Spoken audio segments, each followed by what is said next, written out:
The eviction notice arrived on a Tuesday morning tucked between a past-due electricity bill and a credit card statement. Jerome Patterson no longer opened. 14 days. The number sat there on official letterhead like a countdown timer to homelessness printed in that bureaucratic font that somehow made catastrophe feel procedural. He stood in the narrow kitchen of his studio apartment, the paper trembling slightly in his hands, and felt the familiar weight of failure pressing against his chest. Through the thin walls, he could hear Mrs. Chen next door humming something in Mandarin while cooking breakfast, unaware that her neighbor was quietly drowning. Zara was still asleep in the corner they'd converted into her bedroom with a curtain and some discount store decorations. Purple everywhere because purple was her favorite color, her declaration of identity in a world that kept trying to shrink their possibilities. She'd turned 8 in 3 months, and Jerome had already started lying about the birthday party she kept planning. The gymnastics place she wanted, the dozen friends she wanted to invite, the cake shaped like a scientist, because that's what she was going to be when she grew up. All of it impossible on his current bank balance of $43.17. 6 months. That's how long it had been since the accounting firm where he had worked for 9 years had called a mandatory morning meeting and announced corporate restructuring. Downsizing, they'd called it, as if using softer language made it hurt less when they took away your livelihood. Jerome had been good at his job, even excellent. His performance reviews proved it. But excellence didn't matter when private equity firms decided your division wasn't profitable enough. They'd given him 2 weeks severance for 9 years of 60-hour work weeks in perfect attendance. 2 weeks to figure out how to support a daughter on his own. The job market had been brutal. Every position wanted someone younger, cheaper, more flexible. The code words in rejection emails were always the same: overqualified, not quite the right fit, decided to go in a different direction. He'd applied to 347 positions across every category he could imagine. Accounting firms that never called back. Retail stores that said he was overqualified. Fast food restaurants that somehow never had openings despite the help wanted signs in their windows. Even Uber and Lyft had rejected his driver applications, something about his car's model year not meeting their standards. His 2010 Honda Civic sat in the apartment complex parking lot like a monument to better times. The paint had faded to a dusty gray blue, the passenger side mirror held on with duct tape, and the check engine light had been glowing for so long he'd stopped noticing it. But it ran mostly, and that had to be enough. The registration was due next month, another bill he couldn't pay, another small catastrophe waiting in the wings. Jerome had sold everything that had value. The flat-screen television his ex-wife had left behind when she moved to Phoenix with her new boyfriend. The expensive watch his mother had given him when he graduated college, the one that had belonged to his father before cancer took him at 52. His leather briefcase, his good suits, even his college textbooks. Everything convertible to Kia had already been converted, spent on rent and groceries and Zara's school supplies. There was nothing left to liquidate except dignity, and he was running low on that too. The internet cafe on the corner charged $2 an hour for computer access. Jerome went there every morning after dropping Zara at school, nursing a single cup of coffee, while scrolling through job listings that all started to look the same. Administrative assistant, warehouse worker, night security guard. He applied to all of them, tailoring his resume to hide his education when necessary, highlighting it when required, playing whatever game the algorithm wanted him to play. Nothing worked. That's when he'd seen the posting that everyone else was apparently ignoring. Personal driver wanted Whitmore Industries $75,000 annually. The salary alone should have attracted hundreds of applicants in a city where median income hovered around 50. But the reviews in the comments section told a different story. 5 drivers in the last 3 months. Ice Queen impossible to please, makes grown men cry. One former employee had written a 3-paragraph warning about Victoria Whitmore's exacting standards and complete lack of empathy. Another had simply posted, "Don't, just don't." Jerome had stared at that posting for 20 minutes, weighing desperation against self-preservation. 75,000 would change everything. Rent paid electricity on real groceries instead of dollar store pasta. Zara's birthday party, her college fund, maybe even a weekend trip somewhere, she could see the ocean.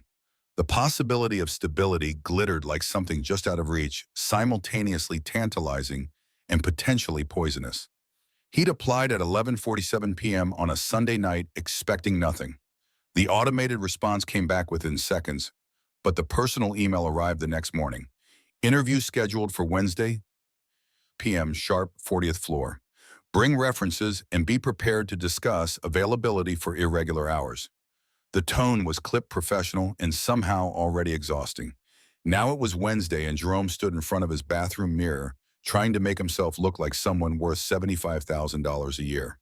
The tie was his only good one, navy blue with a subtle pattern only slightly frayed at the edges where it had rubbed against too many cheap shirt collars.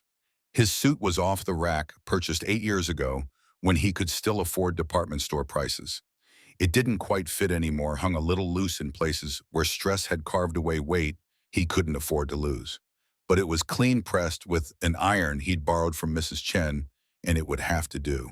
Zara appeared in the doorway, already dressed in her school uniform, her hair in the braids he'd learned to do from YouTube videos after her mother left.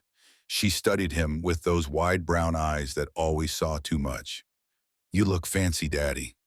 I have an important interview today, baby girl." "Is it a good job?" Jerome knelt down to her level, adjusting the collar of her polo shirt. "It could be, but we'll see." "Will you have to work at night again?" The question carried weight neither of them acknowledged directly. The few gigs he'd managed to scrape together over the last month's late-night janitorial work and weekend warehouse shifts had meant leaving her with Mrs. Chen more than either of them liked. Zara never complained, but he saw the way she clung a little tighter when he dropped her off, the fear in her eyes that maybe this time he wouldn't come back.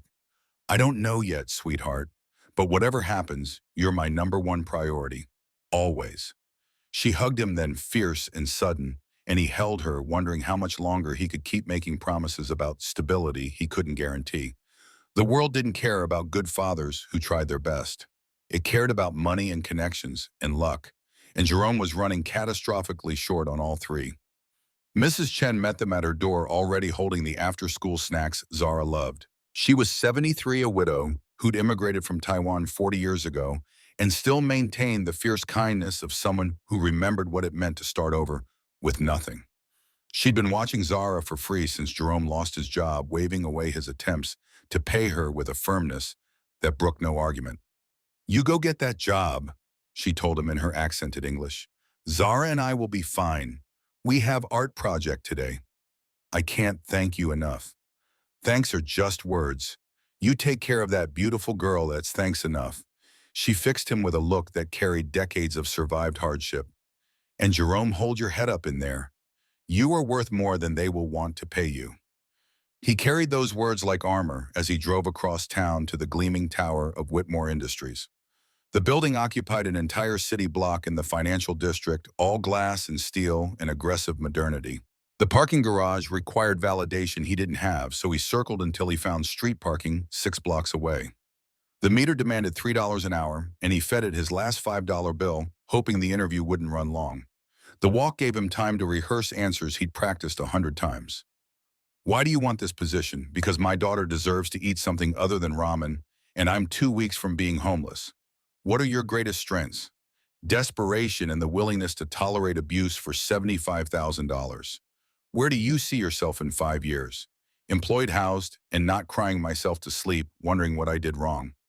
But those weren't the answers you gave in interviews, so he prepared the sanitized versions instead. "I'm looking for a position where I can provide excellent service while utilizing my organizational skills. I'm detail-oriented, reliable, and committed to exceeding expectations. I see myself growing with a company that values dedication and professionalism." The lies flowed easier with practice until he almost believed them himself.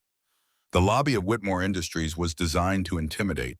Marble floors polished to a mirror shine contemporary art that probably cost more than Jerome would earn in a lifetime, and a reception desk that sat elevated like a judge's bench.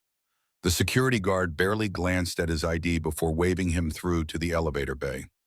A group of executives in expensive suits crowded into one elevator, their conversation about quarterly projections and market positioning washing over him like a foreign language. He waited for the next car alone. The elevator climbed with stomach-dropping speed, the digital counter ticking through floors faster than he could track. 20, 30, 40. The doors opened onto a reception area that managed to be both minimalist and oppressive. Everything was white and chrome and sharp angles. A woman sat behind a desk made of what looked like a single piece of carved marble, her expression professionally neutral. Jerome Patterson, 2 o'clock interview. She consulted her computer screen without looking at him. You're 4 minutes early. Have a seat. Miss Whitmore runs precisely on time. The waiting area offered chairs that were more sculpture than furniture, beautiful and deeply uncomfortable.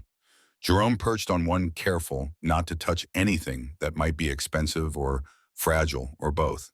A copy of Forbes magazine lay on the glass coffee table, Victoria Whitmore's face on the cover. The Ice Queen's hot streak, how Victoria Whitmore doubled her father's empire.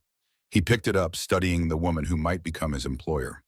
She looked impossibly young in the photograph, maybe 29, with platinum blonde hair cut in a severe bob that somehow emphasized rather than softened her features. Ice blue eyes stared out from the page with an intensity that felt accusatory even in print.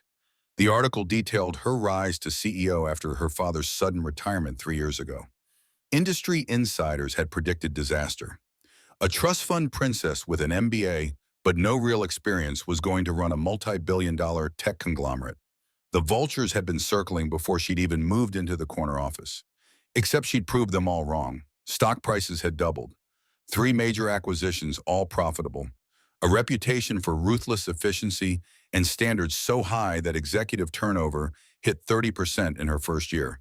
She fired vice presidents like other people, changed socks always with cause, always with documentation, and always without apparent remorse.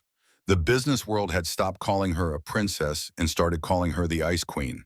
The article couldn't decide if that was admiration or warning. The part about her personal life took up exactly 1 paragraph. Famously private, rarely seen at social events, no known romantic relationships. One former colleague was quoted saying, "Victoria married the company. There's no room in her life for anything that doesn't contribute to profit margins." Jerome wondered what kind of person chose that kind of existence, all work and no warmth. Then he remembered he was about to beg that person for a job and decided philosophical questions could wait. At exactly 2 o'clock, the office doors opened as if on cue. Victoria Whitmore emerged, and the photograph hadn't captured half of her presence. She moved with the confidence of someone who'd never doubted her right to occupy space, her designer suit probably costing more than Jerome's monthly rent back when he could pay it. Everything about her was sharp, her haircut, her heels, the assessment in her eyes as they landed on him. "Mr. Patterson." Her voice matched the rest of her, crisp and cold and utterly controlled. She didn't offer her hand, didn't smile, didn't do anything that might suggest this was a social interaction rather than a business transaction. Jerome stood, hoping his cheap suit wasn't as obvious as it felt under her scrutiny. "Yes, ma'am. Thank you for seeing me." "You're on time. That's encouraging since punctuality was apparently beyond my previous 5 drivers." She turned without waiting for a response, and Jerome followed her into an office that looked like it had been decorated by someone who thought warmth was a sign of weakness. Floor-to-ceiling windows offered a view of the city that probably made lesser mortals weep. The desk was the size of his kitchen, made of some dark wood that gleamed with the patina of old money. Everything else in the room existed to reinforce a single message: whoever occupied this space held power, and they knew how to use it. Victoria sat behind her desk and gestured to the chair across from her. Jerome sat acutely aware that even the furniture was designed to create hierarchy. Her chair was higher, larger positioned, so the light from the windows would be behind her, putting her face in shadow while illuminating whoever sat opposite. It was a power play so calculated it almost impressed him. "I've reviewed your resume. 9 years in corporate accounting, solid performance reviews, no disciplinary issues."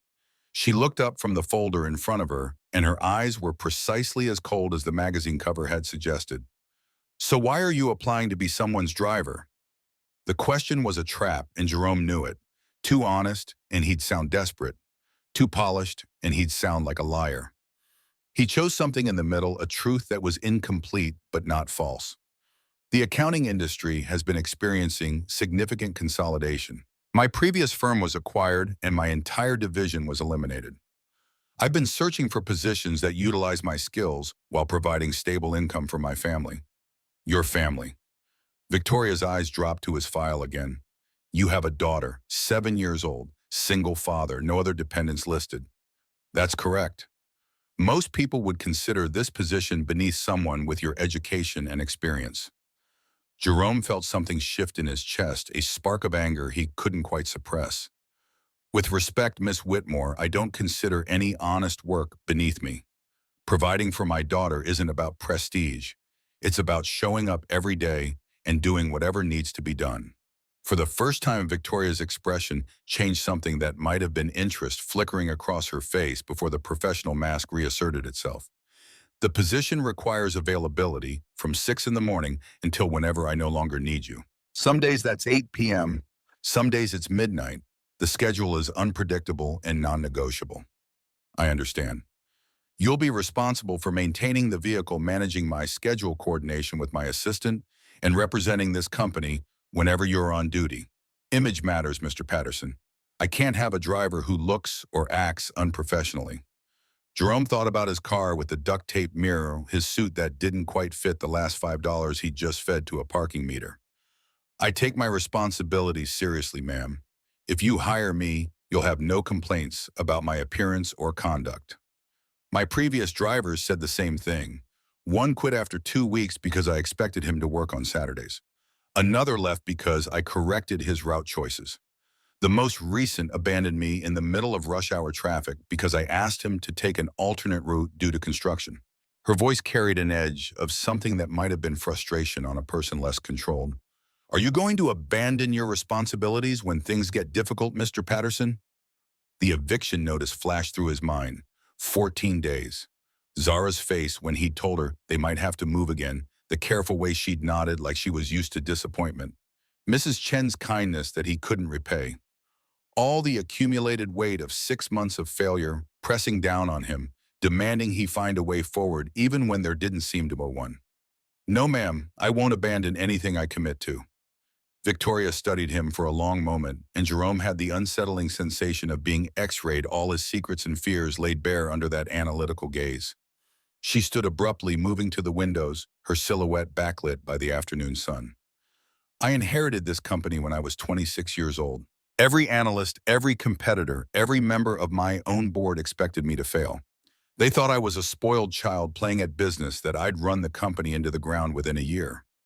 She didn't turn around, and Jerome wondered if this confession was for him or for herself. I proved them wrong by being better than they were. Smarter, faster, more ruthless when necessary. But that comes at a cost. She turned then, and something in her expression was different.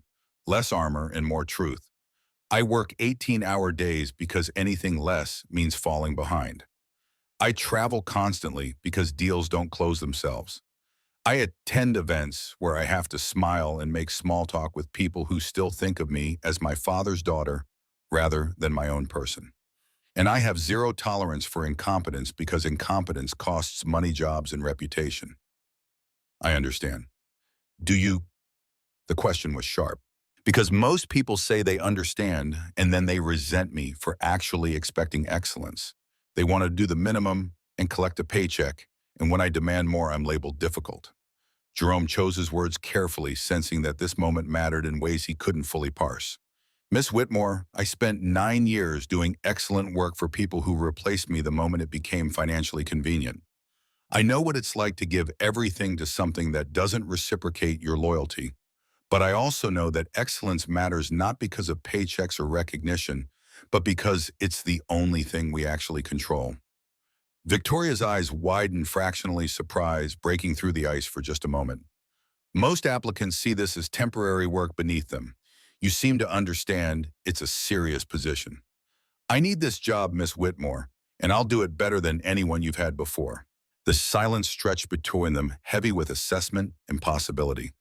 Jerome could hear his own heartbeat, the faint sounds of traffic 40 floors below, the whisper of air conditioning, maintaining the office's controlled climate. Everything balanced on this moment, his entire future compressed into whatever decision was forming behind those calculating eyes.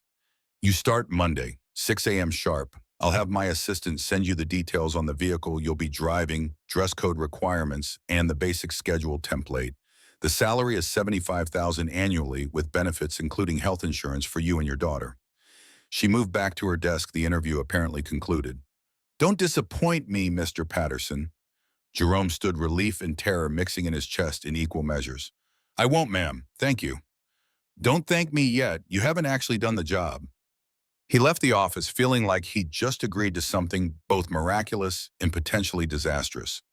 The receptionist handed him a folder, thick with documents, employment, contract, benefits, enrollment, background check, authorizations, vehicle policies. He signed everything without reading it too carefully, afraid that if he hesitated too long, the offer would evaporate like every other opportunity that had slipped through his fingers. The walk back to his car felt different, the city suddenly less hostile. He'd done it. 6 months of rejection and failure, and he'd finally gotten through one door. The job started Monday, which gave him exactly 5 days to figure out how to be the kind of driver a billionaire CEO wouldn't fire within 3 weeks. 5 days to transform desperation into competence. Mrs. Chen opened her door before he could knock, Zara visible behind her, covered in paint and glitter. Daddy, we made butterflies. She held up a construction paper creation that was more enthusiasm than artistry, and Jerome felt his throat tighten with the kind of love that hurt because it was all he had to give and also everything that mattered. It's beautiful, baby girl, just like you. Did you get the job? Mrs. Chen asked, her eyes sharp with hope. I got the job. Zara screamed and launched herself at him, paint-stained hands, leaving marks on his interview suit that he didn't care about at all. Mrs. Chen smiled the kind of smile that carried decades of wisdom about what it meant to catch a break when you desperately needed one.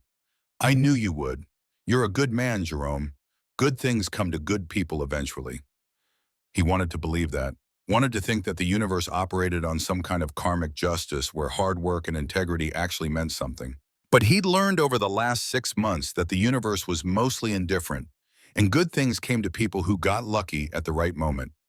Still, he held his daughter and let himself feel grateful for whatever confluence of circumstances had put him in that office at exactly the right time. That night, after Zara was asleep behind her purple curtain, Jerome sat at his tiny kitchen table and read through the employment contract properly. The salary was real. The benefits were comprehensive. The expectations were terrifying.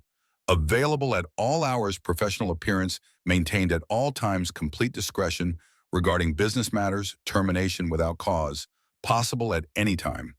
He was trading security for the illusion of security, but what choice did he have? He looked up Victoria Whitmore on his phone, scrolling through article after article about her business acumen and her reputation. Every piece mentioned her age, her inheritance, and her ruthlessness. Several included the nickname Ice Queen, like it was part of her official title. One business journal had run a profile titled The Loneliest Corner Office, Victoria Whitmore's Brilliant Isolated Empire. The article painted a picture of someone who'd sacrificed everything personal for professional success. No friends, no romantic relationships, no hobbies or interests outside of Whitmore Industries. She worked from 6 a.m. until midnight, most days traveled 3 weeks out of every month, and had apparently never taken a vacation in the 3 years since assuming the CEO position. Former employees described her as brilliant but cold, capable of making decisions that affected thousands of lives without apparent emotion.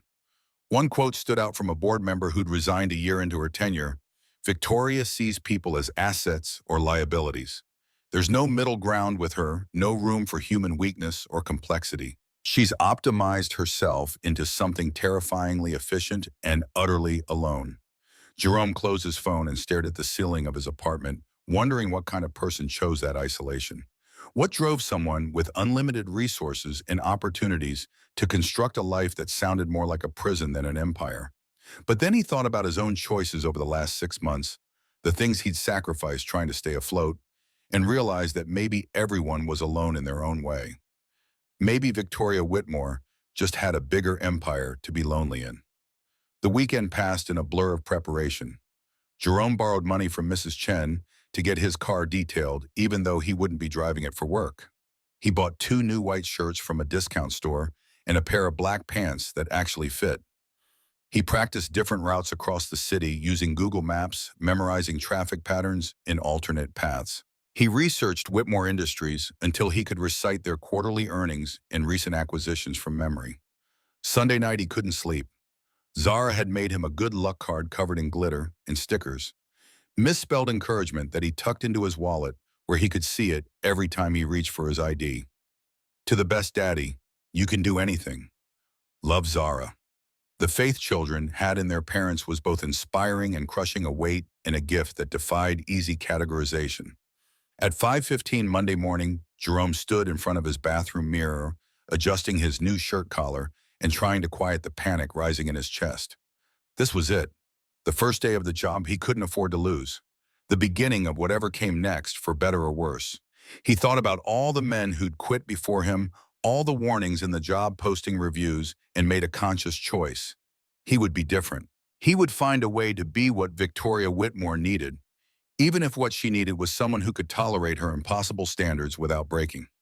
The company garage was in the basement of Whitmore Tower, 3 levels of sleek black vehicles that probably cost more than most people's houses. A security guard directed him to the executive section where a pristine black Mercedes S-Class sat waiting. The keys were in an envelope taped to the driver's side window, along with a note in precise handwriting, vehicle manual and glove box. Study it. Standards are attached. VW. The standards document was 3 pages long, single-spaced, detailing everything from appropriate music volume to acceptable cologne usage to proper door opening technique.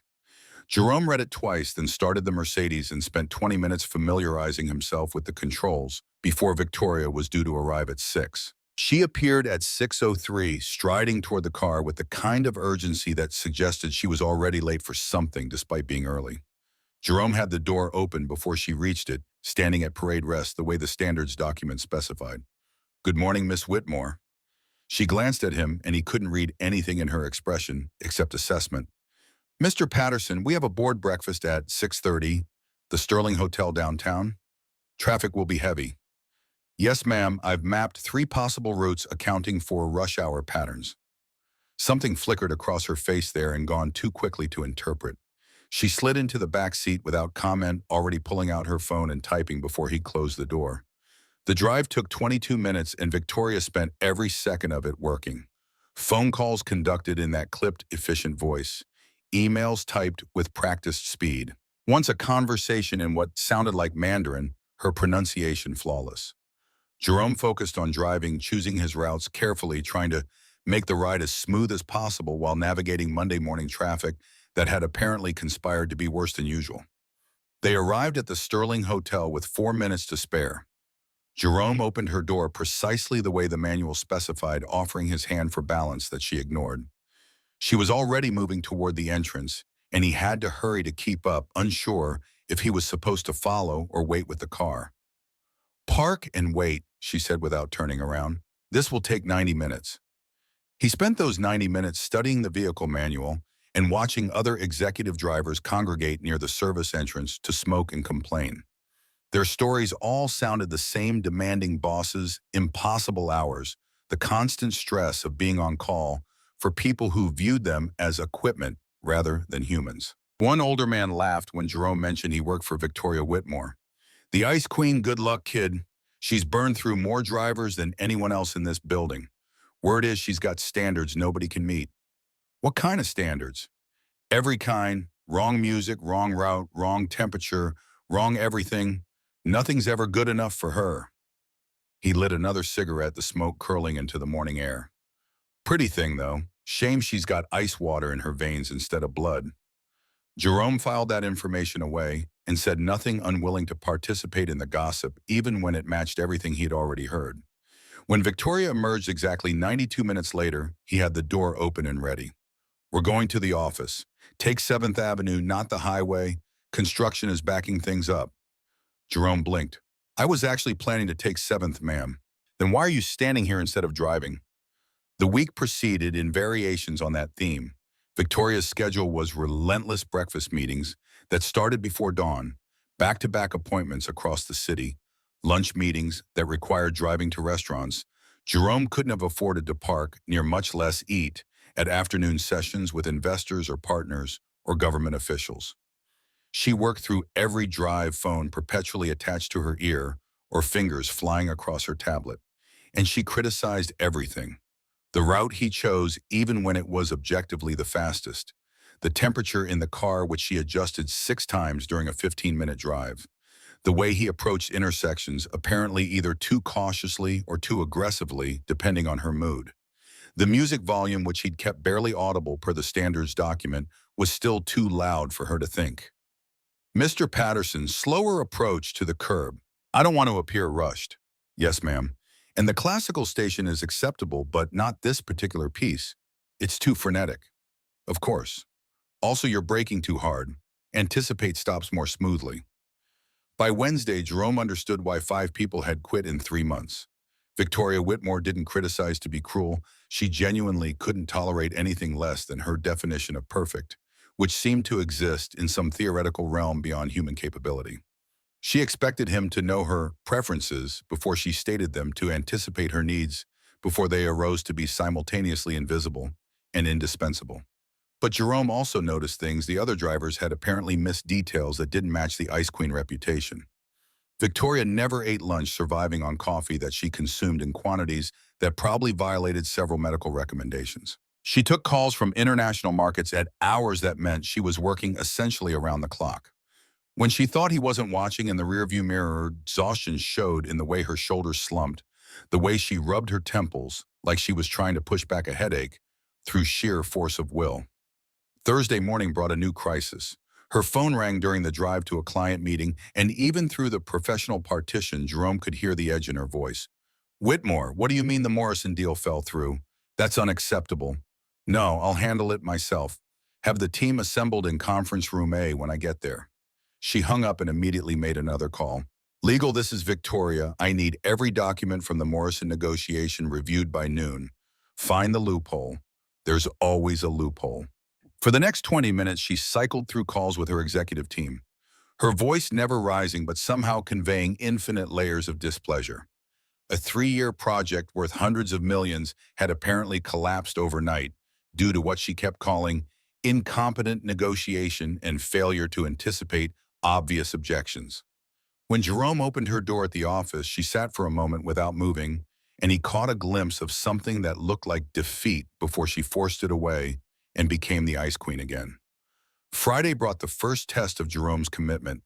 They'd been driving for 12 hours straight, client dinners and emergency meetings, and a crisis that required Victoria's presence at the office until past midnight. Jerome's back ached, his eyes burned from too many hours of concentrated city driving, and he missed Zara with an intensity that felt physical. She'd be asleep at Mrs. Chen's by now, and he wouldn't see her until tomorrow morning. As they sat in late-night traffic, Victoria's phone rang for what felt like the 1,000th time that day. Her assistant's panicked voice was audible even from the driver's seat.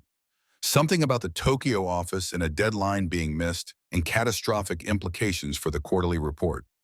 Victoria closed her eyes and rubbed her temples with both hands, and Jerome watched in the rearview mirror as she seemed to physically shrink under the weight of whatever problem had just been added to her mountain of existing problems. The conversation was brief and harsh, Victoria delivering instructions with precision that bordered on cruelty before hanging up.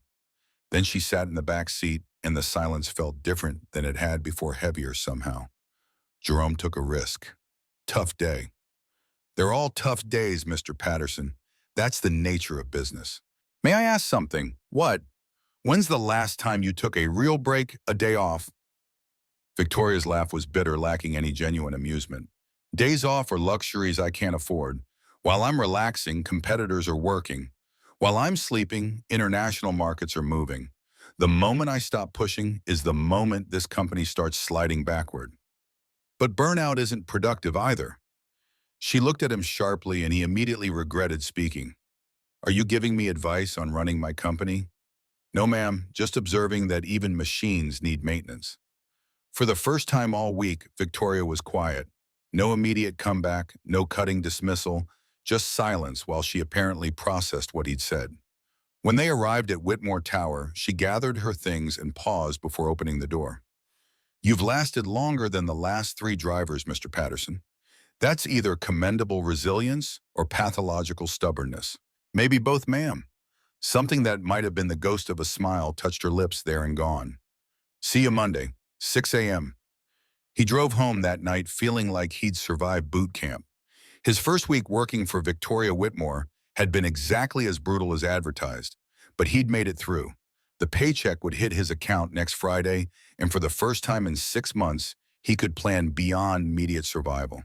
The eviction notice was still taped to his refrigerator, but now he had an answer to its implicit threat: employment income, a path forward that wasn't built on quicksand. Saturday morning, Jerome woke up to Zara bouncing on his mattress, all energy and joy, at 7 a.m. "Daddy, you're home. Can we go to the park? Can we get pancakes? I missed you so much." He pulled her into a hug and let himself feel purely grateful for this moment, this girl, this second chance at stability. Pancakes first, then park. How does that sound? Perfect, missus. Chen says, "You're working for a very important lady now." "I am. She works very hard." "Is she nice?" Jerome considered the question while getting dressed. Was Victoria nice by conventional definitions? Absolutely not. She was demanding, critical, seemingly incapable of praise or warmth. But she'd hired him when others wouldn't. She paid fairly. She held everyone to the same impossible standards she held herself to. Was that nice or something else entirely? "She's complicated, sweetie, but I think she's trying to be good at something very difficult." They spent the day doing all the things Jerome had been too stressed to enjoy over the last months. Pancakes at the diner where Zara ordered chocolate chip, and he got coffee that tasted like actual coffee instead of the burnt offerings from the internet cafe. The park where she showed him her improved skills on the monkey bars. McDonald's for dinner because he could finally afford to say yes when she asked. That night, tucking her into her corner bedroom, Zara asked the question that had apparently been building all day. "Daddy, will you have to work so late every night now?" He smoothed her braids, choosing honesty over comfort. "Sometimes, yes. The job needs me to work when Miss Whitmore works, and she works a lot. But Mrs. Chen will always be here, and I'll always come back." Promise, promise. She fell asleep holding his hand, and Jerome sat there long after she drifted off, thinking about promises and what they cost to keep. He'd promised his daughter stability, promised Victoria excellence, promised himself he wouldn't fail at this, the way he'd failed at everything else over the last 6 months. That was a lot of promises balanced on the foundation of one job working for one impossibly demanding woman. Sunday, he used part of his soon-to-arrive paycheck advance to catch up on bills. The eviction notice came down from the refrigerator, replaced by a payment confirmation for next month's rent. He bought real groceries, the kind with fresh vegetables and protein that wasn't processed. He got Zara new school supplies, the good brand of crayons, and notebooks that didn't fall apart after 2 weeks. Small victories that felt enormous after so long scraping bottom. Mrs. Chen refused his offered payment for childcare with the same firmness as always. "You need to build your savings, Jerome. I don't need money. I need to feel useful, and watching that beautiful girl makes me feel like I still matter in this world." "You matter more than you know." "Then we're even. You give me purpose, I give you peace of mind. That's better than money anyway."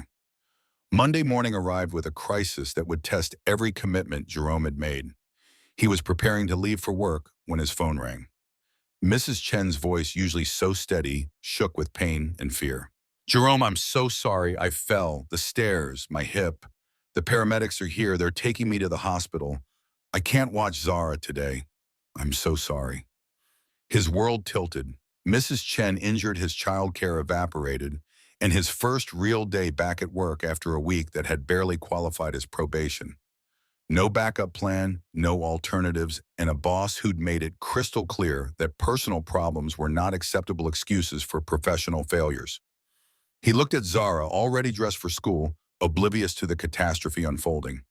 7 years old and about to become the reason her father lost the job that was supposed to save them both. Every option was bad. Call in sick on his second Monday and probably get fired. Leave Zara alone and be a terrible father. Show up to Victoria Whitmore's office with a 7-year-old and be a terrible employee. There were no good choices, only terrible ones with different consequences. In the end, the decision made itself. He couldn't leave his daughter alone, wouldn't risk her safety for any job.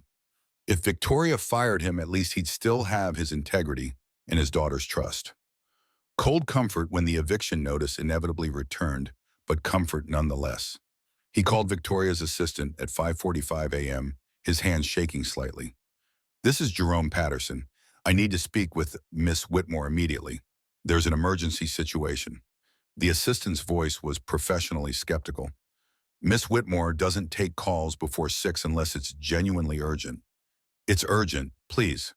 A pause, some muffled conversation, then Victoria's voice is sharp with concern that might have been for business rather than personal welfare. Mr. Patterson, what's wrong? He explained rapidly. Mrs. Chen's fall, the hospital, the complete absence of alternative childcare, his awareness that this was unacceptable but unavoidable. The words came out rushed and probably unprofessional, but he was past caring about presentation. Silence on the other end, long enough that Jerome thought she might have hung up. Then, where is your daughter now? With me, in my car. I know this is completely inappropriate and not what you hired me for, but I have no other options. I can work today and figure out something more permanent by tomorrow. More silence. Jerome could hear his own breathing, Zara's questions from the back seat that he was ignoring the ambient sounds of early morning traffic. His entire future balanced on whatever was happening in Victoria Whitmore's head as she processed this deviation from acceptable professional conduct. Bring her up. I'm sorry, what? Your daughter, bring her to my office. We'll figure something out from there. Jerome stared at his phone like it had started speaking a foreign language. Miss Whitmore, I don't understand. Neither do I, Mr. Patterson, but standing in your car debating this wastes time neither of us have. Bring Zara to the office. I'll have Rachel set up an area where she can wait while we handle the day's schedule. This is not a permanent solution, but it's what we have for today. She hung up before he could respond, leaving Jerome sitting in his car, trying to process what had just happened.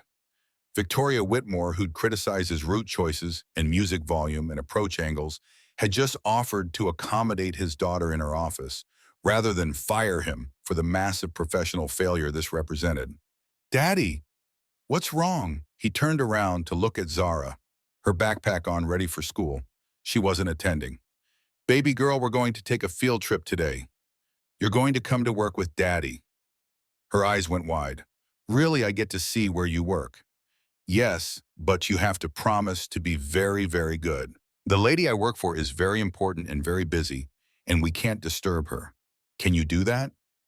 Zara nodded with the seriousness only children could summon when they sensed adult anxiety. I promise, I'll be so quiet they won't even know I'm there. The drive to Whitmore Tower felt surreal. Jerome kept expecting Victoria to call back and say she'd reconsidered, that this was inappropriate after all, that he was fired effective immediately.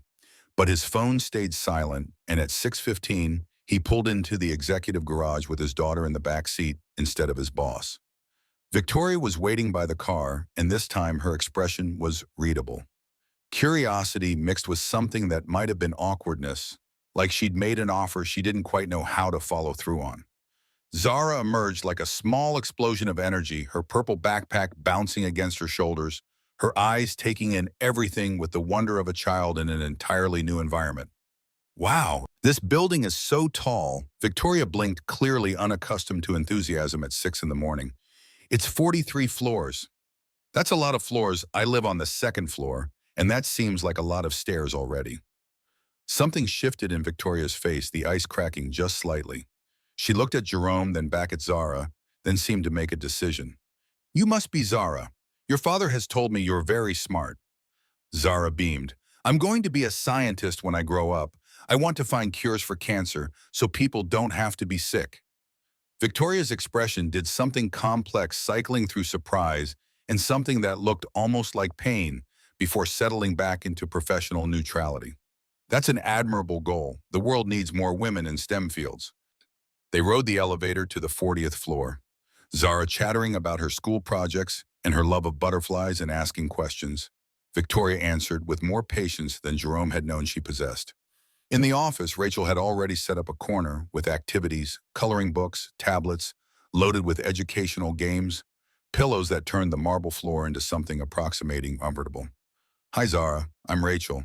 Your dad said you like to draw, so I brought some supplies. Zara's face lit up. Thank you. Can I draw you a picture? I'd love that.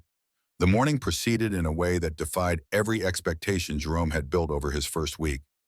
Victoria's schedule was still brutal. 3 conference calls before 8 a.m., a meeting with the legal team about the Morrison deal, that was apparently not as dead as initially reported video conferences with international offices that required her to code switch between languages with impressive fluency.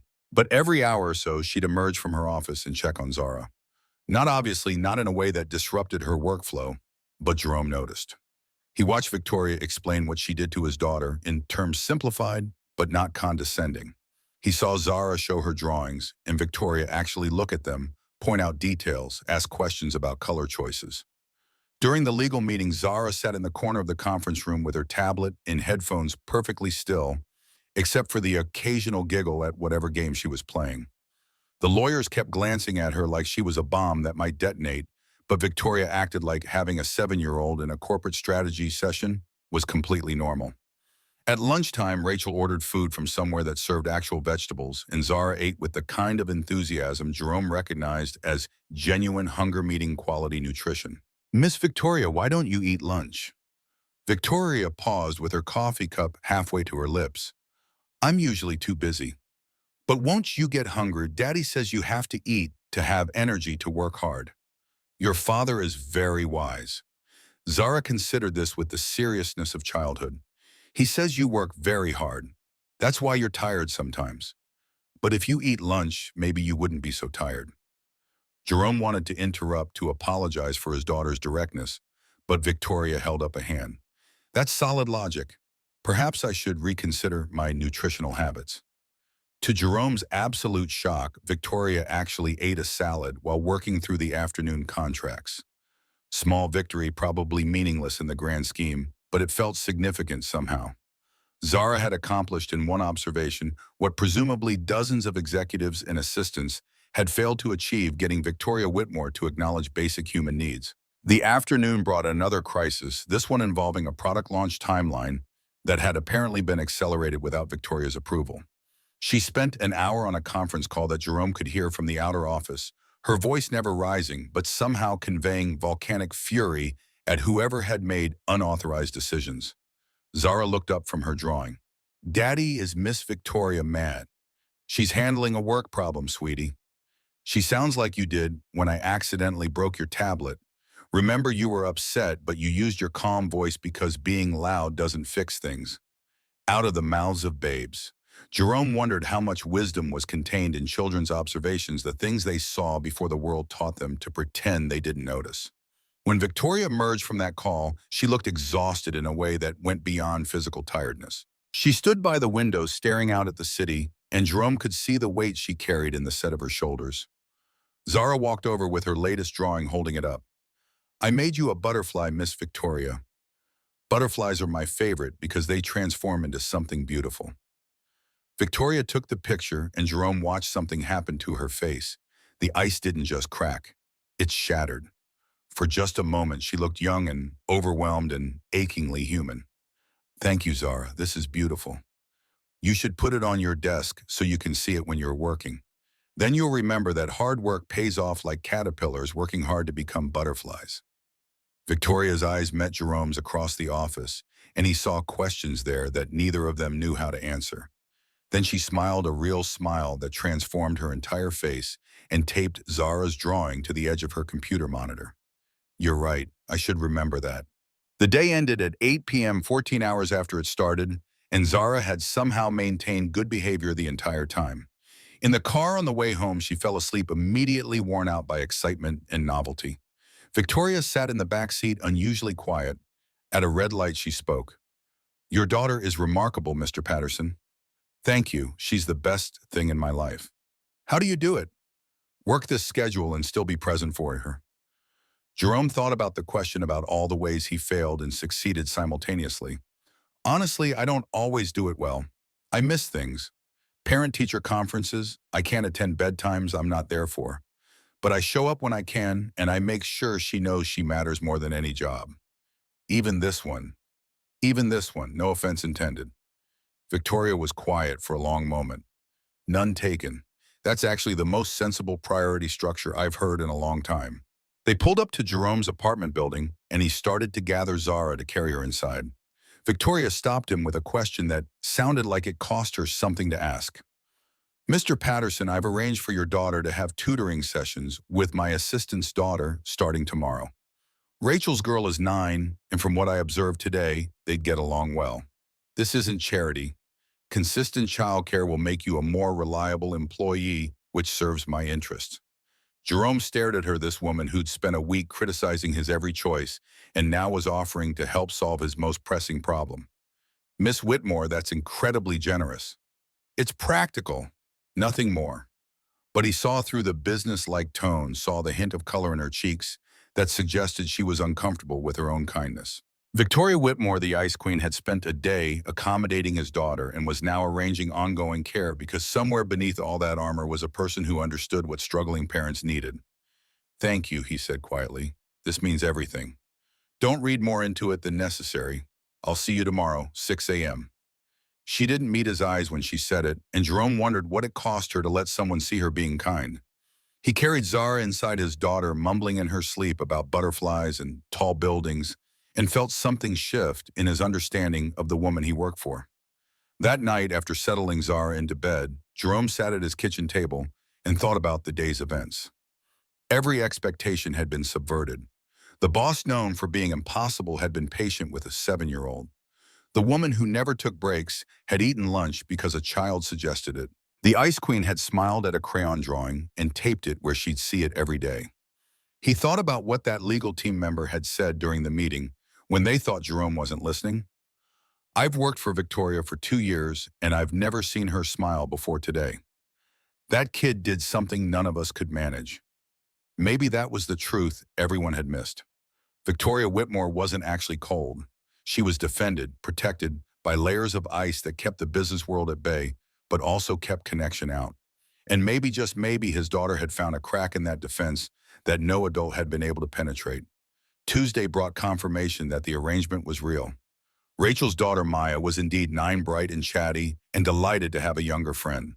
The tutoring sessions happened in a spare office at Whitmore Industries, supervised by Rachel during slow periods. Zara came home bubbling about fractions and the new friend who liked science almost as much as she did. Over the following weeks, a routine developed that felt sustainable for the first time since Jerome had lost his original job. Drop Zara at the Whitmore building where Maya and Rachel met them. Work Victoria's relentless schedule.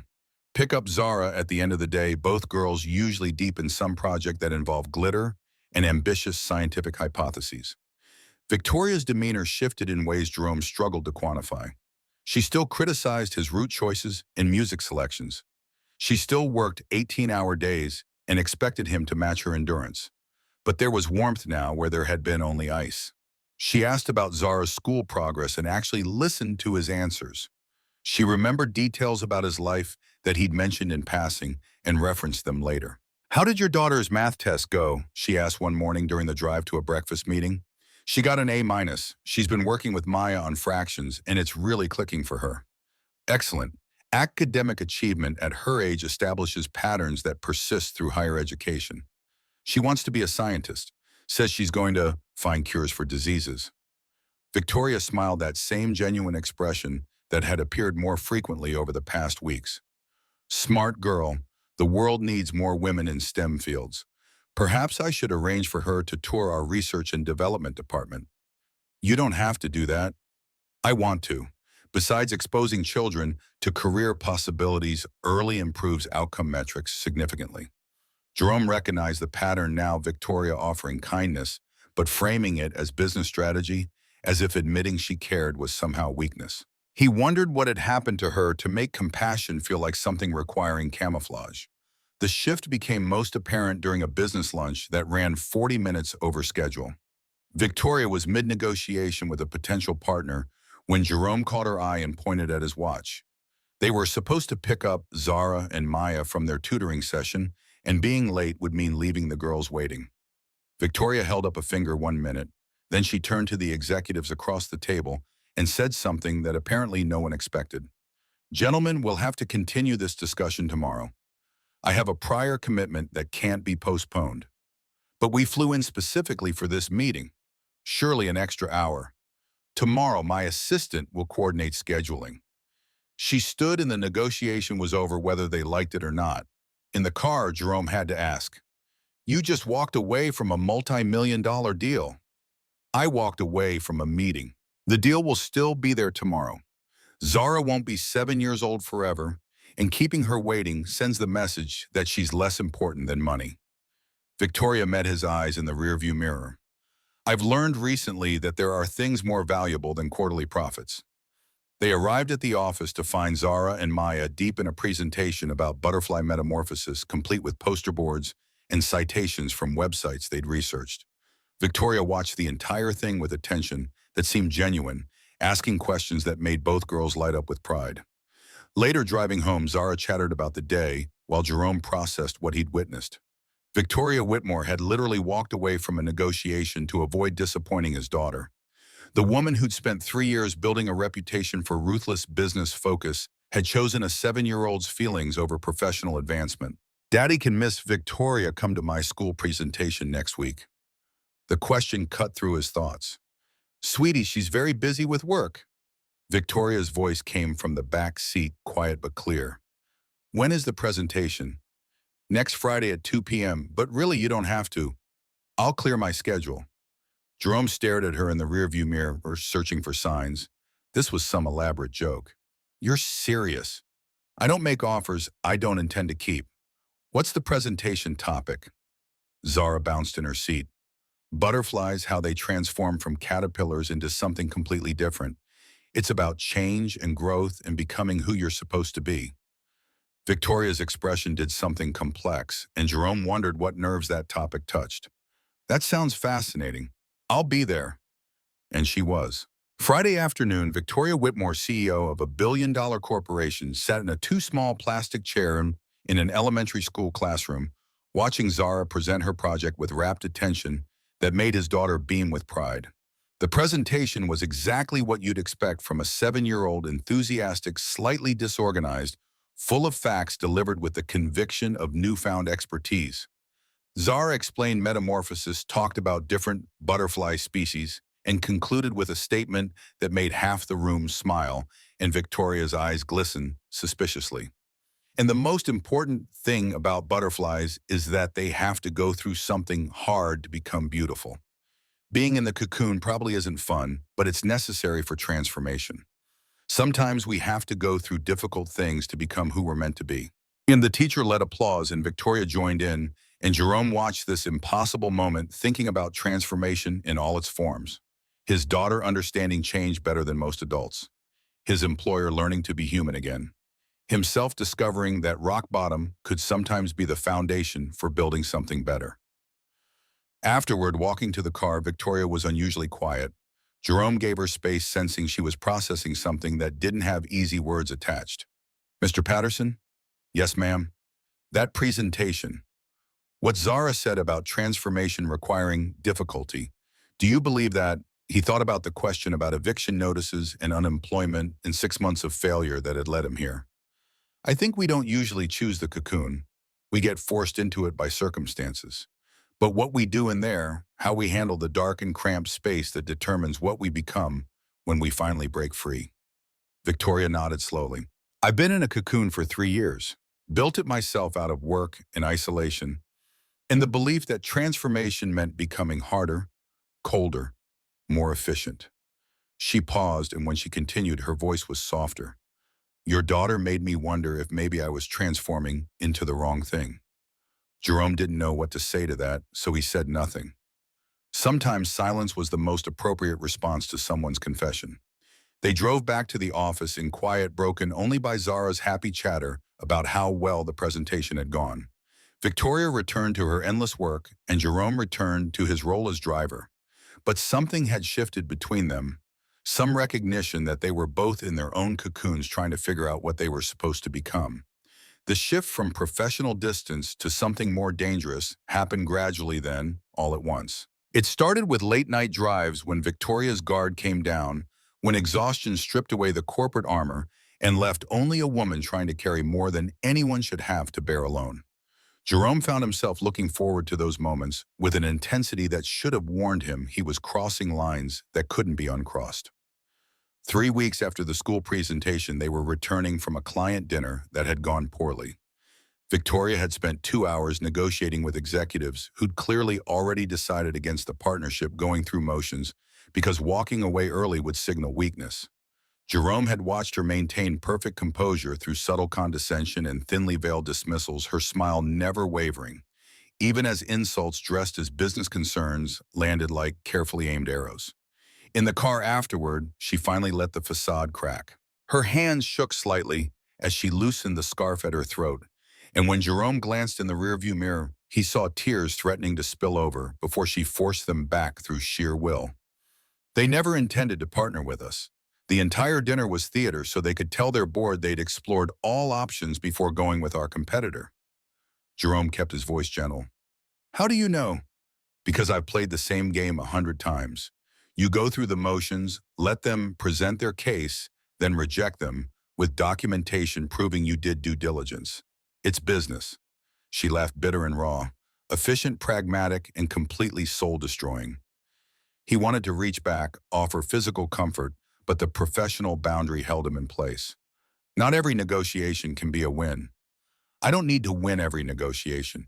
I need people to stop treating me like I'm still 26 and playing dress-up in my father's office. Her voice carried years of accumulated frustration.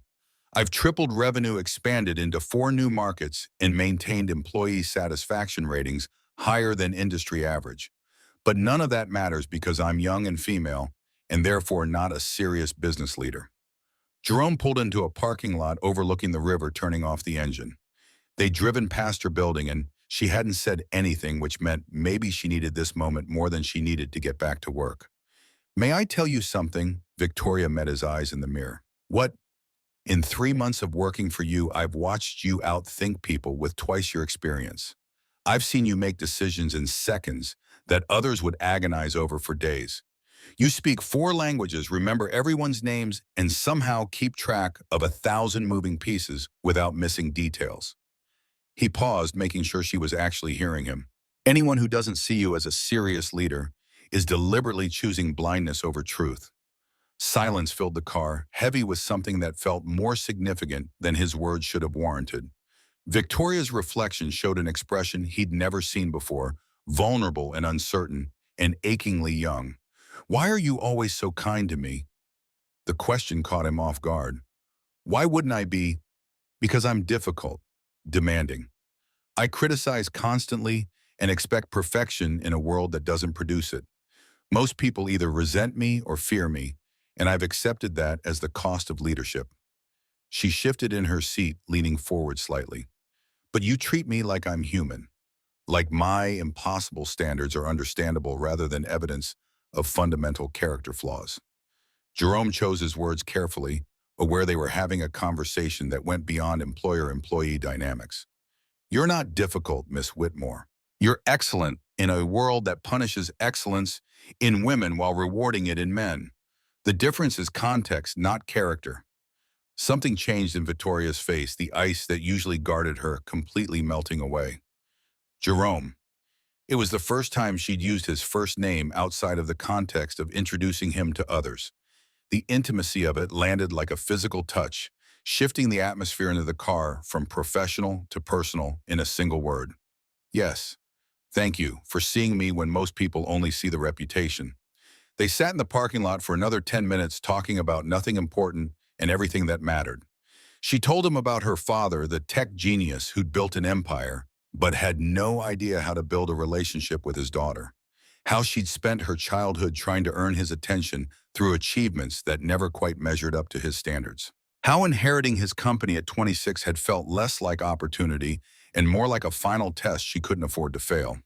Jerome talked about his own father, the factory worker, who died too young from a cancer probably caused by workplace exposures. How his mother had worked 3 jobs to keep the family housed and fed, teaching her children that dignity came from showing up even when everything hurt. How losing his accounting job had felt like betraying every sacrifice his parents had made to give him a better life. When they finally drove to Whitmore Tower, it was past midnight, and Jerome felt like he'd traveled somewhere far from the streets of their city.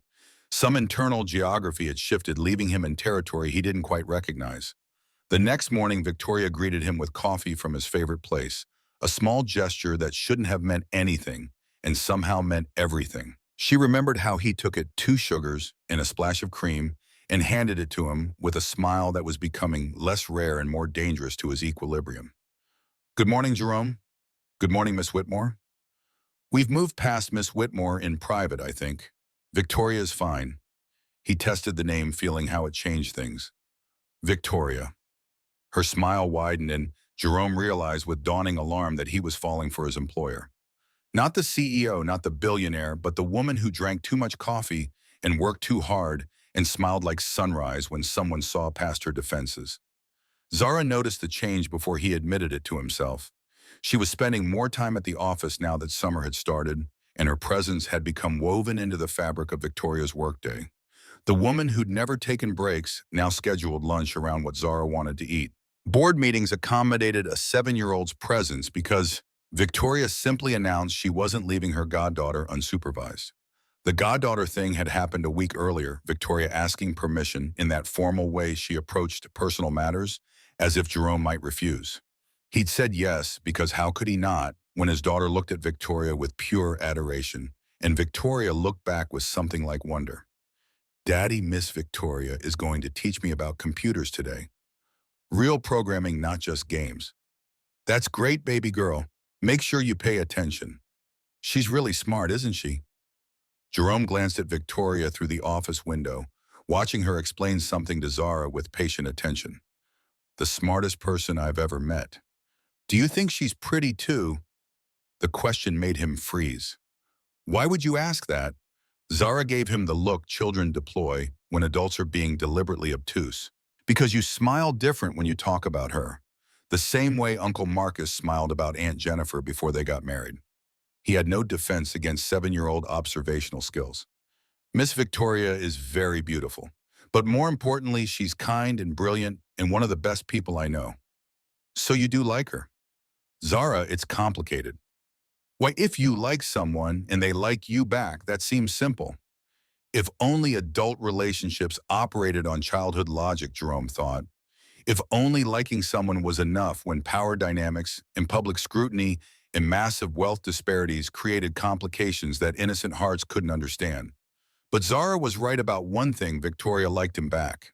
He saw it in small gestures that accumulated into undeniable truth.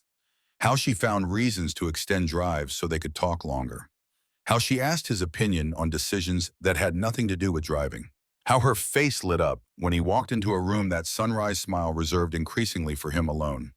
The dangerous territory conversation happened on a Friday evening after everyone else had left the office. Victoria's schedule had finally cleared, and instead of heading home, she'd asked Jerome to stay.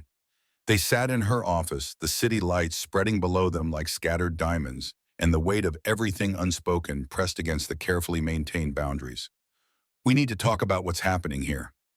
Jerome's heart kicked into a rhythm that felt more like alarm than anticipation. What do you mean, Eppin? Victoria stood and moved to the windows, her reflection ghostly against the darkening glass. You know exactly what I mean. This thing between us that's becoming harder to ignore or explain away as professional courtesy. He couldn't deny what they both felt, so he didn't try. I know. Jerome, I'm your employer. This could complicate everything. It already has. She turned to face him, and the vulnerability in her expression made his chest ache. I've never been in a relationship. Not a real one. I went from my father's house to college to running this company, and somewhere along the way I convinced myself that personal connections were liabilities I couldn't afford. What changed? You, Zara. This strange little family dynamic we've created that makes me remember I'm supposed to be more than just a CEO. She moved closer, and Jerome stood, the space between them, charged with possibility and danger in equal measure. I don't know how to do this, how to want someone and still maintain professional boundaries, how to let myself feel things when feelings have always been weapons people use against me. Jerome took a risk and closed the distance between them, not touching, but near enough to feel her warmth. Then we figure it out together. Make new rules that work for us instead of trying to fit into someone else's template. What if we fail? What if this ruins everything we've built? What if we succeed? What if choosing risk over safety actually leads somewhere better than either of us could reach alone? Victoria looked up at him, and Jerome saw fear and hope warring in her expression. I'm scared. So am I. But you think it's worth trying anyway. He thought about Zara's simple logic about how children understood that liking someone and being liked back should be enough. I think denying what we feel would be its own kind of failure. At least if we try, we'll know we were brave enough to reach for something real. She kissed him, then tentative and searching, and Jerome felt the world reorganize around this single point of contact. When they pulled apart, Victoria's eyes were bright with tears. She didn't try to hide. I love you. I don't know when it happened or how to manage it alongside everything else, but I love you. The words unlocked something in Jerome's chest that had been locked since his wife left, since he'd learned that love could be conditional and unreliable. I love you too. Not the CEO, not the fortune, just you, the woman who learned to eat lunch because a 7-year-old suggested it. The person who shows up for school presentations and remembers coffee orders and cries over deals that would hurt her workers. This changes everything. Everything was already changing. We're just admitting it now. They talked until past midnight, working through practicalities that felt both urgent and impossible. How to handle the power dynamic when one of them signed the other's paychecks. What to tell Zara, who already suspected something beyond her full understanding. How to navigate a world that would have opinions about their relationship ranging from skeptical to openly hostile. People will say terrible things about both of us, but especially you. Victoria's voice carried certainty born from experience with public scrutiny. They'll assume you're using me for money or status. They'll question my judgment and your character. Let them talk. Their opinions don't pay my rent or raise my daughter or make me happy. What about Zara? How would this affect her? Jerome smiled, thinking of his daughter's earlier interrogation. Zara adores you. She's been asking when you're going to be her second mom. Victoria's laugh was startled and genuine. Has she really? Every day for 2 weeks. She's already planned the wedding. Apparently it involves a lot of purple flowers. Purple is her favorite color. Everything about Zara is your favorite thing lately. Victoria reached across the space still separating them and took his hand, the touch electric and grounding simultaneously. If we do this, really do this, it changes everything. Your job, our dynamic, how people see us. The board will have opinions. The media will create narratives. Business partners might distance themselves. Then we'll handle it. Together. Together, she repeated, testing the word like he'd tested her name that morning. I like how that sounds. They made it official the following week, though official was a relative term when your relationship existed in the complicated space between personal and professional. Victoria promoted Jerome to executive assistant, a position that paid better and removed some of the clear hierarchy issues. It wasn't perfect, but it was a start. The first real test came during the company's summer carnival, an event Victoria organized annually for employees and their families. She'd insisted Jerome and Zara attend, and watching her interact with his daughter, in full view of hundreds of people, made something in his chest expand painfully. They'd been careful about public displays, aware that every gesture would be analyzed and judged. But Zara was 7 and had no interest in adult complications. She grabbed Victoria's hand at the face painting booth, dragged her to the balloon animals, insisted they all ride the carousel together. And Victoria, who'd spent 3 years maintaining professional distance from everyone, let herself be pulled into childhood joy with visible delight. Jerome saw the phones come out, employees capturing moments they'd share later. He saw curious glances and whispered conversations. But he also saw Zara's happiness and Victoria's genuine smile and decided that whatever came next, this moment was worth it. The business magazines published the photos 3 days later. Ice Queen melts for the help, screamed one headline, accompanied by pictures of Victoria holding Zara's hand. Billionaire's questionable choices, announced another with images of them on the carousel looking more like a family than an employer-employee arrangement. Jerome found Victoria in her office, staring at the articles on her computer screen, her expression unreadable. I'm sorry, this is my fault for not being more careful. She looked up, and he was surprised to see her eyes were dry, her jaw set with determination rather than defeat. Jerome, I've been criticized by business journals since I took over this company. They called me too young, too emotional, too shy when I prioritize employee welfare over maximum profit. Now they're calling me too unconventional. Their opinion of my personal life matters as little as their opinion of my business strategies. But the board cares about profits and stock prices. Both have increased every quarter since I took over. My personal happiness is irrelevant to company performance, and if they wanted to make it relevant, they can try. She stood and moved around her desk, taking his hands. I won't apologize for loving you.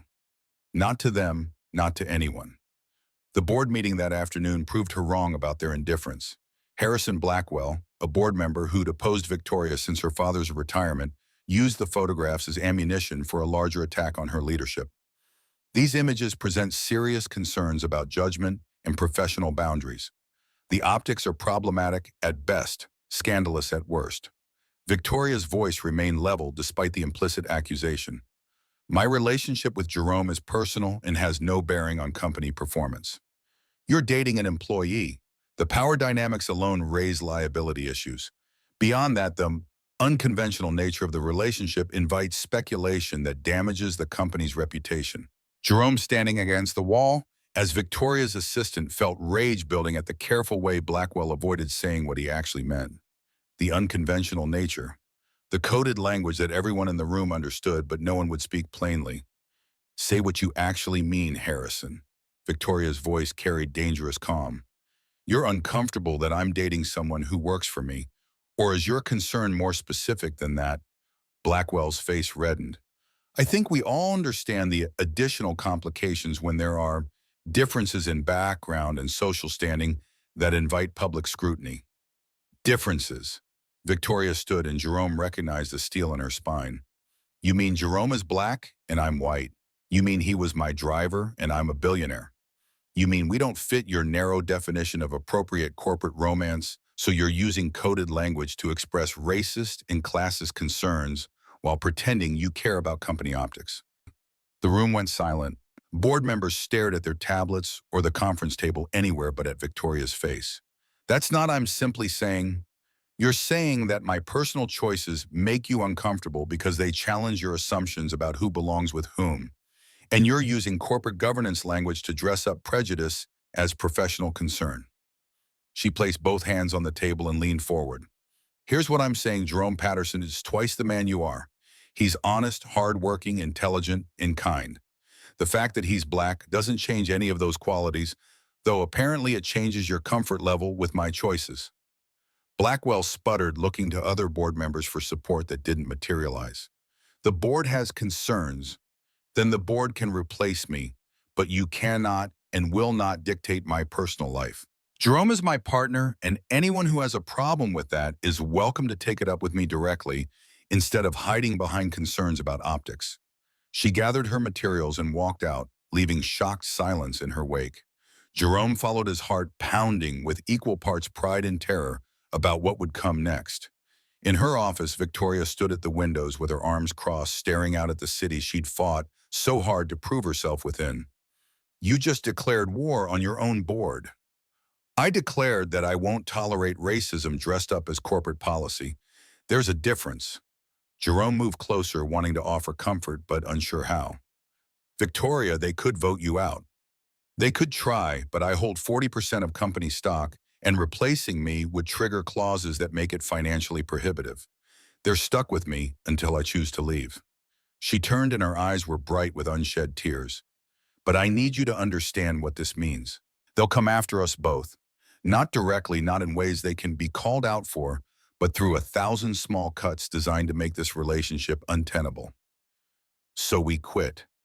Do you want to quit? Jerome thought about everything they'd built, everything they stood to lose. Then he thought about Victoria's smile and Zara's happiness and the family they were becoming against all odds. No, I want to fight for us. Even if it costs you everything. You are everything, you and Zara, and this strange, impossible thing we've created together. He closed the final distance between them, taking her face in his hands. I didn't survive 6 months of unemployment and near homelessness just to give up the best thing that ever happened to me because some board members can't handle interracial relationships. Victoria kissed him, then fierce and desperate and full of promise. When they pulled apart, she rested her forehead against his.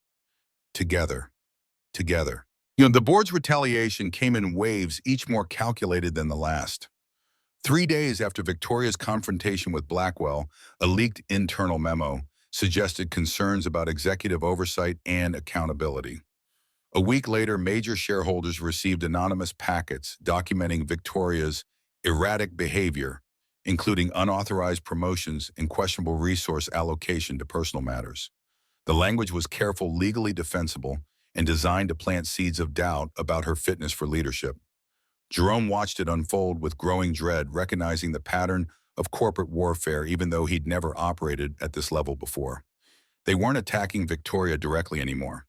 They were building a case, accumulating documentation, creating a narrative that would justify removing her when the moment came. Margaret Chen, the board chair, and no relation to his neighbor, despite sharing a surname, called an emergency meeting for the following Monday. The email was formal and brief, stating only that matters of executive leadership required immediate board attention. Victoria read it twice, then deleted it without comment. That weekend felt stolen from someone else's life. Victoria cleared her entire schedule, something Jerome had never seen her do before. They took Zara to the aquarium where his daughter pressed her face against glass tanks and asked 1,000 questions about marine biology. They had dinner at a family restaurant where Victoria ordered off the kids' menu because Zara insisted the dinosaur-shaped chicken nuggets were superior to adult food. They walked through the park at sunset, Zara running ahead to chase butterflies, while Victoria held Jerome's hand and pretended the coming storm didn't exist. Sunday night, after Zara had fallen asleep, they sat on Victoria's penthouse balcony, overlooking the city that had witnessed their entire relationship. The lights below them spread like a glittering promise of all the possibilities they might lose. They're going to call for a vote of no confidence tomorrow. Jerome had suspected as much, but hearing Victoria say it aloud made it real. Can they win? Possibly. I hold 40%, but if they can convince enough shareholders that I'm a liability, the remaining 60% could vote me out. It's unlikely, but not impossible. She took a sip of wine, her hands steady despite what she was admitting. Harrison has been working behind the scenes for weeks. Phone calls to major investors, quiet dinners where he plants concerns about my judgment. He's good at this kind of political maneuvering. What happens if they succeed? Victoria was quiet for a long moment, watching the city lights pulse and shift like living things. They'd install an interim CEO, probably someone from the existing executive team. I'd retain my stock but lose operational control. Everything I built over 3 years, every policy change and strategic initiative would be vulnerable to reversal. She turned to look at him, and the moonlight caught the angles of her face in ways that made her seem both ancient and impossibly young. But the worst part wouldn't be losing the company. It would be proving them right, proving that my father was wrong to leave this to me, that the analysts were correct about my incompetence, that Harrison's concerns about my judgment were justified all along. Jerome moved his chair closer, taking both her hands in his. Listen to me, nothing about loving me proves anything except that you're human, that you chose connection over isolation, that you're brave enough to want something beyond quarterly earnings and market dominance. Brave or stupid? Sometimes they're the same thing. She laughed, the sound carrying more pain than amusement. My father used to say that sentiment was the enemy of success, that every decision should be made with pure logic, untainted by emotion or personal attachment. He built an empire following that philosophy. And was he happy? The question landed like a stone in still water, ripples spreading outward into territories Victoria rarely explored. I don't know. I never saw him be anything other than focused. Even when my mother left, even when he got sick toward the end, he just worked harder. Like if he could make the company successful enough, it would compensate for everything else he'd failed at. That's not the life you want. No, but it's the life I know how to live. She squeezed his hands, grounding herself in the contact. Until you and Zara showed me something different. Showed me that maybe my father's way wasn't the only way to measure success. They stayed on the balcony until past midnight, talking through scenarios and contingencies. Victoria had options, even if the vote went against her. She could start a new company, leverage her reputation into consulting opportunities, finally take that vacation she'd never allowed herself. But Jerome heard the hollowness in those alternatives, the way they all represented retreat rather than victory. Monday morning arrived too quickly. Victoria dressed in armor, a tailored suit that cost more than Jerome's first car heels, that added 3 inches to her height, hair pulled back in a style that emphasized the sharp intelligence of her features. She was the Ice Queen again, every vulnerability locked behind defensive walls. The board meeting was scheduled for 10 a.m. Jerome wasn't invited, but Victoria had made it clear he'd be waiting in her office when she returned, whatever the outcome. He spent the morning pretending to work reviewing schedules. He couldn't focus on answering emails that felt meaningless in light of what was happening floors below. At 11:30, his phone buzzed with a text from Victoria. "Still going. This will take hours. Don't worry." But he did worry. He thought about the life they'd started building, how precarious it all was when balanced against institutional power and old money, and people who viewed their relationship as evidence of poor judgment rather than genuine connection. Zara called at noon FaceTiming from Rachel's office, where she'd been drawing during the summer day camp break. "Hi, Daddy. Is Miss Victoria? Okay, Rachel says there's a big meeting." Jerome forced his voice to stay light. "She's fine, baby girl. Just some work stuff that grown-ups have to figure out. Tell her I made her a new butterfly picture. This one is purple and gold because those are her favorite colors now." "How do you know those are her favorites?" Zara gave him the look again, the one that suggested adults were hopelessly slow. "Because purple is my favorite and gold is pretty like her hair, so obviously those should be her favorites too." The logic was unassailable by 7-year-old standards. Jerome promised to deliver the message and ended the call feeling oddly hopeful. If Zara could reduce complex adult relationships to simple color theory, maybe the rest of them were overthinking everything. The board meeting stretched past 3 p.m. Jerome knew from Victoria's text that things were going poorly. Blackwell had indeed called for a vote of no confidence. Multiple board members had raised concerns about leadership stability and public perception. The fact that stock prices and revenue had continued climbing under Victoria's tenure seemed irrelevant compared to photographs of her holding a 7-year-old's hand at a company carnival. At 4:17, Victoria finally returned to her office. She looked exhausted in ways that went beyond physical tiredness, like something essential had been carved out and left behind in that conference room. "They're voting tomorrow morning, 9 a.m., final decision after overnight consideration of all presented evidence." Jerome stood and pulled her into his arms, feeling her weight sag against him. "What evidence you've increased profits every quarter? Employee satisfaction is higher than it's been in a decade. Every metric that matters shows improvement under your leadership. None of that matters as much as the narrative they've constructed. Young woman makes emotional decisions, inappropriate relationship with subordinate, questionable judgment regarding personal versus professional boundaries." She pulled back to look at him, and her eyes carried a hardness he hadn't seen since his first interview. "They've turned our relationship into a case study in why women shouldn't run major corporations. We're too emotional, too easily swayed by personal feelings, too willing to let sentiment override business sense." That's insane. That's reality.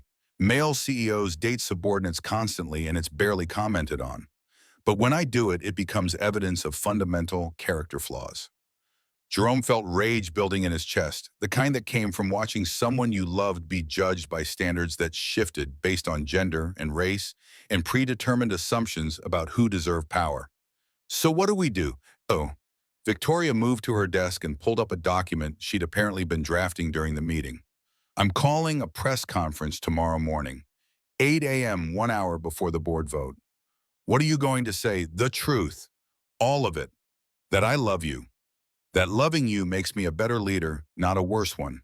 That the board's concerns have nothing to do with company performance and everything to do with outdated ideas about appropriate relationships." She looked up, and the determination in her expression was fierce enough to burn. "I'm going to make them choose publicly, support me and my choices, or fire me in front of every media outlet that matters." "Victoria, that's incredibly risky." "Everything worth doing is risky. You taught me that." He wanted to argue to find some safer path that didn't involve putting everything on the line. But he also recognized the truth in what she was planning. Sometimes the only way forward was straight through the fire, trusting that you'd emerge transformed rather than destroyed. That evening, Victoria wrote and rewrote her statement a dozen times. Jerome watched her pace her office, discarding versions that sounded too defensive or too apologetic or not strong enough. Finally, around 9 p.m., she settled on something that made her smile with grim satisfaction. "Want to hear it?" Always. She stood assuming the posture she'd use at the press conference and began speaking in the voice that had commanded boardrooms and intimidated competitors for 3 years. I stand before you today as the CEO of Whitmore Industries and as a woman in love. For 3 years, I've run this company with one priority: increasing shareholder value. Today, I'm announcing a new priority: creating a company culture that values human dignity, personal happiness, and authentic relationships. I love Jerome Patterson. He's made me a better leader, a better person, and hopefully someday a better mother to his remarkable daughter. If the board feels my personal happiness compromises my professional effectiveness, they're welcome to replace me. But they will not intimidate me into sacrificing love for their comfort. The words hung in the air between them, brave and terrifying, and absolutely perfect. Jerome crossed the room and kissed her, pouring everything he couldn't say into that contact. Whatever happens tomorrow, I'm proud of you. Even if I lose everything, you won't lose everything. You'll lose a company. You'll still have yourself, your integrity, and us, the things that actually matter. Tuesday morning arrived with the weight of inevitability. Victoria dressed in softer colors than usual, a strategic choice that made her look approachable rather than intimidating. They drove to the press conference venue in silence, both processing what the next hours would bring. The media room was packed with journalists from every major outlet. Business reporters who'd covered Victoria since she took over.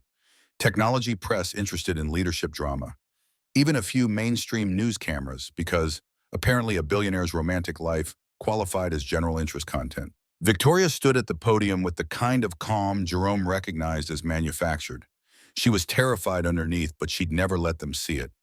The statement she delivered matched what she'd practiced, every word precisely chosen, and delivered with conviction that dared anyone to question her.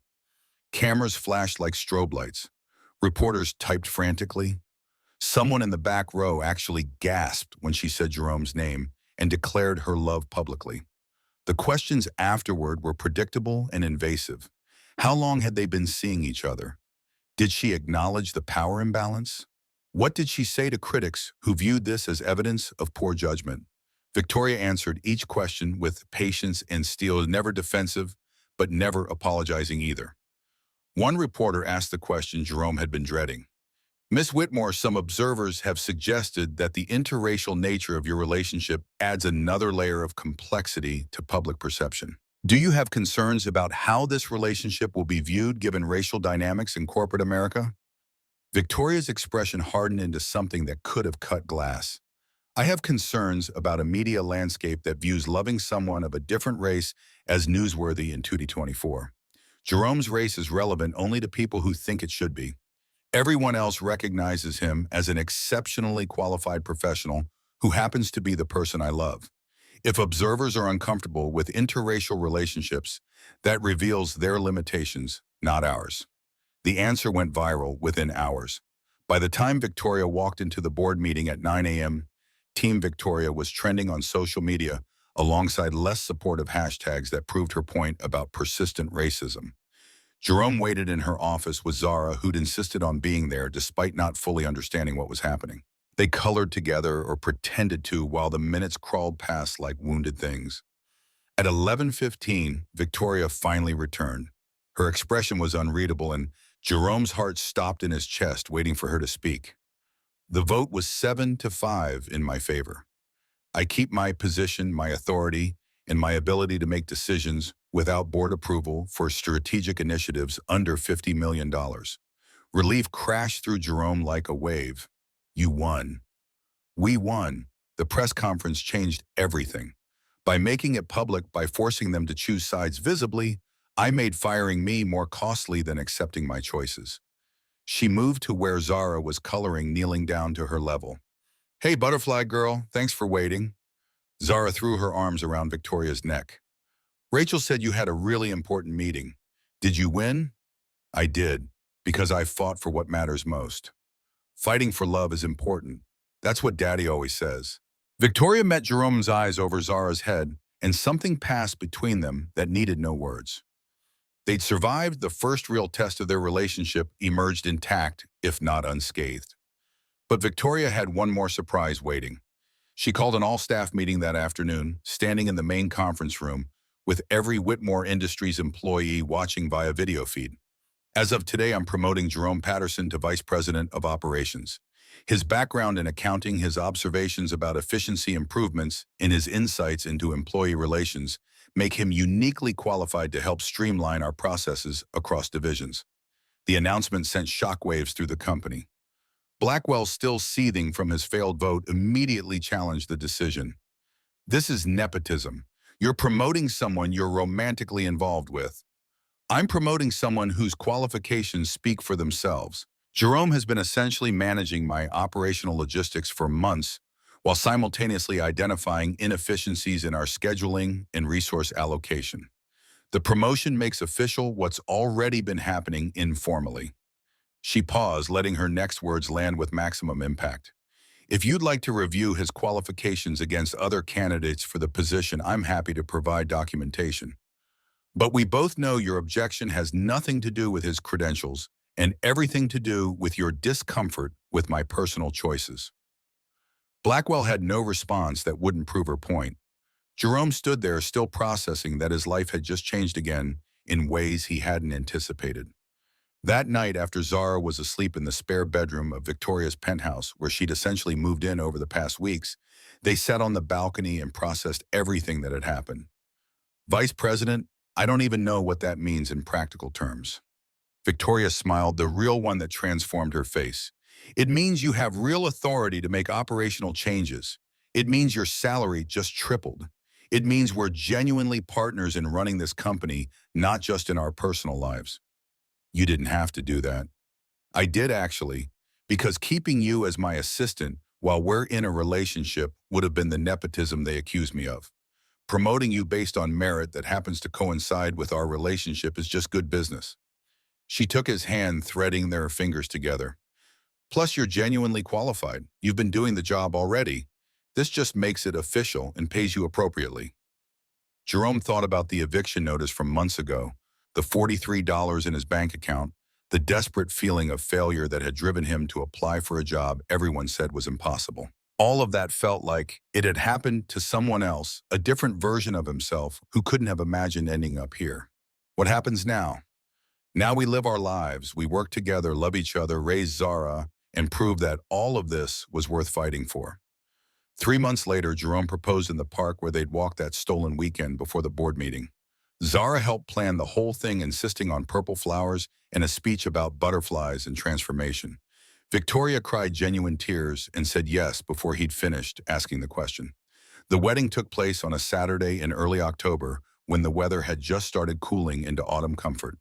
Zara had gotten her way about everything, purple flowers everywhere, purple bridesmaid dresses for Rachel and her daughter Maya, even purple ties for the groomsmen. Jerome had recruited from his old accounting firm friends who'd stuck by him through unemployment. The ceremony was small despite Victoria's wealth. Maybe 50 people who actually mattered rather than the hundreds a CEO wedding typically required. Mrs. Chen, recovered from her hip surgery, sat in the front row crying happy tears. Rachel and her family filled another row, Maya bouncing excitedly next to Zara. Victoria walked down the aisle unescorted, having politely informed her father that his disapproval of her choices meant he'd forfeited the right to give her away. She looked breathtaking in a dress that managed to be both elegant and somehow purple adjacent in its deep plum color. Jerome's mother had flown in from Georgia, and he watched her tear up as her son married a woman who defied every expectation. His sisters stood as witnesses, both of them having already adopted Victoria into the family with the enthusiasm usually reserved for lottery winners. The vows were personal and real.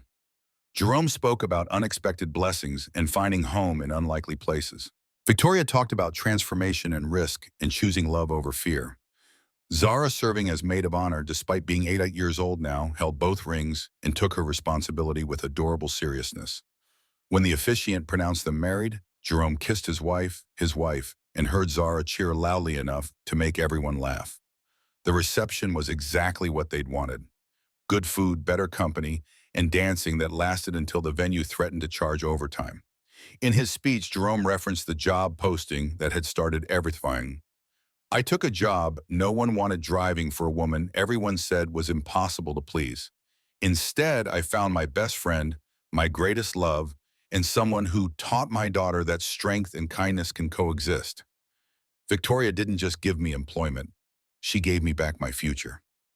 Victoria's speech was shorter but carried equal weight. Jerome didn't just become my driver. He became my conscience, my anchor, and my home. He and Zara showed me that success isn't measured in stock prices or quarterly reports. It's measured in moments of genuine happiness and the courage to choose love over fear. They danced their first dance to a song Zara had picked, something about butterflies and flying free. Later, alone for a moment while guests mingled, Victoria pulled Jerome aside. Happy? Impossibly so, you more than I knew how to want. She kissed him softly, not caring who saw. Thank you for being stubborn enough to stick around when everyone else quit. Thank you for letting me see past the Ice Queen. She's still here sometimes. Old habits don't disappear completely. I know. I married all of you, not just the parts that are easy.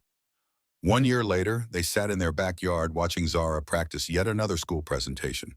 Their house was smaller than Victoria's penthouse had been, but infinitely warmer, filled with purple decorations and family photos and the comfortable clutter of actually lived-in space. Zara had grown confident and articulate, thriving under the combined attention of three parents when counting Maya's mother, Rachel, who'd become family by proximity and affection. The girl who'd once worried about her father working late now bounded through days with the security of knowing she was loved by multiple adults committed to her welfare. Jerome pulled Victoria closer on their porch swing, breathing in the evening air and the scent of her shampoo. Any regrets? About what? Giving up the simple life of just running a $1 billion corporation for the complicated life of marriage and stepmotherhood. Something like that. Victoria laughed, the sound carrying none of the bitterness that had characterized her early days. Running Whitmore Industries was never simple. But this is beautifully complicated in all the right ways. Board meeting went well today. Profits are up 15% this quarter. Turns out promoting based on merit rather than connections is good for business. Who would have thought? Jerome smiled, thinking about how far they'd both traveled from that first interview. Your father would be proud. I think he would be, not because of the profits, though those matter, but because I finally learned to lead with both strength and heart, something he never figured out himself.